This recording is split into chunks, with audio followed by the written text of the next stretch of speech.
साथीहरू नमस्कार। आज हामी ई-सेवाबाट मोबाइल ब्याङ्किङ कसरी लिङ्क गर्ने भनेर हेर्न जाँदैछौँ। फर्स्टमा हामी ई-सेवा ओपन गर्नेछौँ। ई-सेवा ओपन गरिसकेपछि तपाईहरूलाई कुन ब्याङ्क लिङ्क गर्न चाहनुहुन्छ त्यही ब्याङ्क लिङ्क गर्नु सक्नुहुनेछ। मैले चाहिँ यहाँ नोबेल ब्याङ्कको लिङ्क गरेर देखाउने छु। फर्स्टमा हामीले यो ओपन भइसकेपछि लोड मनी भनेर यहाँ अप्सन देख्न सक्नुहुनेछ। लोड अफ मनीमा क्लिक गर्नेछौँ। यहाँ लिङ्क अनदर अकाउन्टमा क्लिक गर्छु। साथीहरू मैले चाहिँ नोबेल ब्याङ्क लिङ्क गर्न लागेको हुँदा नोबेल ब्याङ्कमा लिङ्क गर्छु। तपाईहरूले चाहिँ जुन ब्याङ्क लिङ्क गर्न सक्नुहुनेछ। मैले चाहिँ यहाँ नोबेल ब्याङ्क सर्च गर्छु। नोबेल ब्याङ्क देखाइसकेको छ। नोबेल ब्याङ्क देखाइसकेपछि यहाँ मैले मेरो नाम र नोबेल ब्याङ्कको अकाउन्ट नम्बर यहाँ हाल्छु।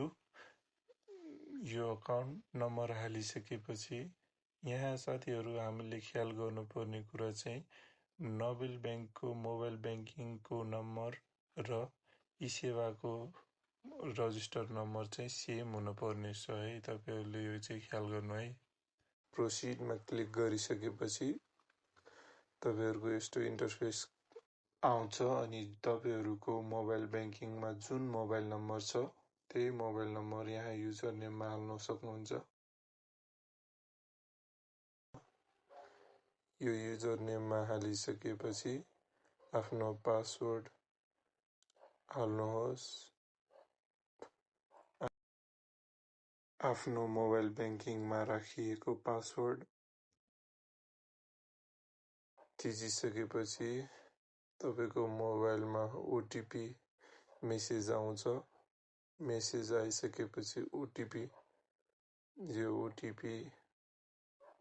हेरेर फेरि यहाँ जानुहोस् र ओटिपी हाल्नुहोस्। ओटिपी हालिसकेपछि देख्न सक्नुहुनेछ तपाईहरूले यो सक्सेसफुल भइसकेको छ। लिङ्क गरेर यहाँ पनि देख्न सक्नुहुनेछ होम बटनमा पनि।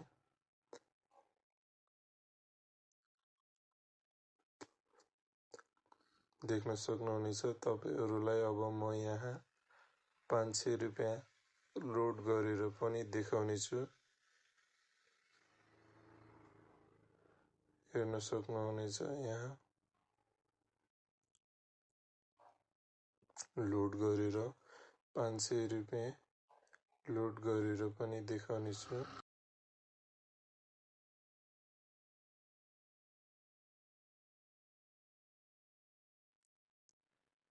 देख्न सक्नुहुनेछ यहाँ मैले 500 रुपियाँ युटिलिटी लेखेर लोड गर्दैछु। त्यसपछि मैले आफ्नो फिङ्गर हाने। देख्न सक्नुहुनेछ तपाईहरूले यहाँ मेरो यो मोबाइल ब्याङ्किङ सक्सेसफुल्ली लिङ्क भएको छ। साथीहरू यो भिडियो मन परेमा लाइक, सेयर, सब्सक्राइब गर्न नभुल्नुहोला। धन्यवाद।